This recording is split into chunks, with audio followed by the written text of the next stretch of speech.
ప్రపంచంలో ఎక్కడా లేని విధంగా ఆఖరికి ఆ మహావిష్ణువు ఎత్తిన రూపాన్ని కూడా తను మళ్ళీ చూపించలేని విధంగా ఏ రూపం ఏంటో తెలుసు కదా మీకు. అదేనండి ఉగ్ర నరసింహ రూపము. మామూలుగా మనం ఎక్కడైనా టెంపుల్స్కి వెళ్తే ఒక దేవుడికి 2 చేతులు లేదా 4 చేతులు ఉంటాయి. కానీ ఈ టెంపుల్లో దేవుడికి అదే ఉగ్ర నరసింహస్వామికి 8 చేతులు ఉంటాయి. ఇంకో స్పెషాలిటీ ఏంటంటే ఈ టెంపుల్లో ఉన్న ఉగ్ర నరసింహస్వామికి 3 కళ్ళు కనిపిస్తూ ఉంటాయి ఇక్కడ. నా అదృష్టమో లేక దురదృష్టమో కానీ నాకు తెలీదు. నెక్స్ట్ సాటర్డే ఈ ఉగ్ర నరసింహస్వామి టెంపుల్ యొక్క వార్షికోత్సవం అంట.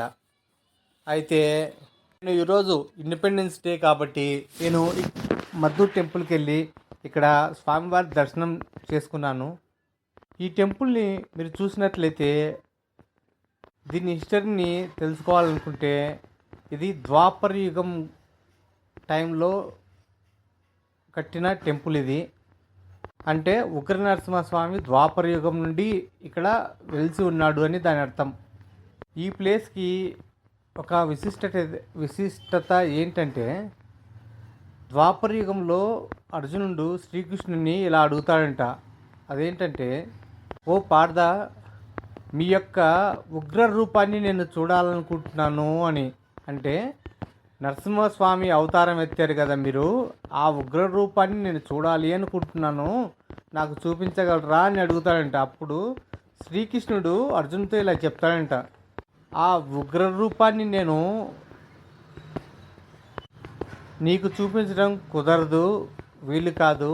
కానీ నీకు ఆ ఉగ్ర రూపాన్ని చూసే అవకాశం ఉంది ఒక ప్లేస్లో అని చెప్పి ఆ ప్లేస్కి వెళ్ళి నరసింహస్వామి యొక్క ఉగ్ర రూపాన్ని చూడు అని అర్జునుడిని శ్రీకృష్ణుడు పంపిస్తాడంట. అర్జునుడు ఈ ప్లేస్కి రావటం వలన దానికి అంటే ఈ ప్రదేశానికి అర్జునపురి అనే పేరు ఉండేదంట. అయితే ఈ టెంపుల్ని ఇనిషియల్గా అంటే మొదటగా హొయసల రాజులు తర్వాత విజయనగర రాజులు కట్టించారని తెలిసింది నాకు. ఈ టెంపుల్లో ఇంకో విశిష్టత ఏంటంటే ఈ టెంపుల్ యొక్క వాల్స్ అంటే గోడలకు కొన్ని వాల్ పెయింటింగ్స్ వేశారు. అవి మన కళ్ళతో చూస్తూ ఉంటే అలా ఇలా లేవు, నిజంగా చెప్తున్నాను. ఒరిజినల్గా అంటే ఇప్పుడు కొన్ని చిత్రాలు ఎలా కనిపిస్తున్నాయంటే నిజంగా నేను మహావిష్ణువు యొక్క అన్ని రూపాలను తిలకిస్తున్నాను, నేను ఆ కాలంలోకి వెళ్ళి అంటే పురాతన కాలంలోకి వెళ్ళి మహావిష్ణువు యొక్క ఈ రూపం ఇలా ఉండేది అలా ఉండేది అని మాయలో భ్రమలో ఉండిపోయానంటే నమ్మశక్యం కాదు. వాల్ పెయింటింగ్స్ చిత్రకారులు ఎవరో తెలియదు కానీ చాలా బాగా చిత్రీకరించారు.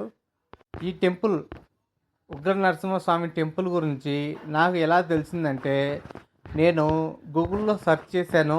కర్ణాటకలో ఉన్న నరసింహస్వామి టెంపుల్స్ ఏమైనా ఉన్నాయా, దగ్గరలో ఉన్నాయా, వెళ్ళడానికి వీలవుతుందా అని అలా సెర్చ్ చేసినప్పుడు నాకు కనిపించిన ఈ టెంపుల్ ఈ రోజుకి అంటే దాదాపు 1 ఇయర్ తర్వాత 1.5 ఇయర్ అయింది అనుకోండి, నాట్ 1 ఇయర్.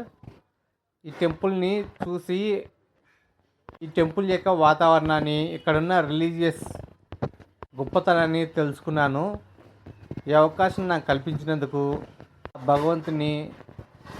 భగవంతునికి రుణపడి ఉన్నాను. Thanks for watching my video. Please subscribe my channel.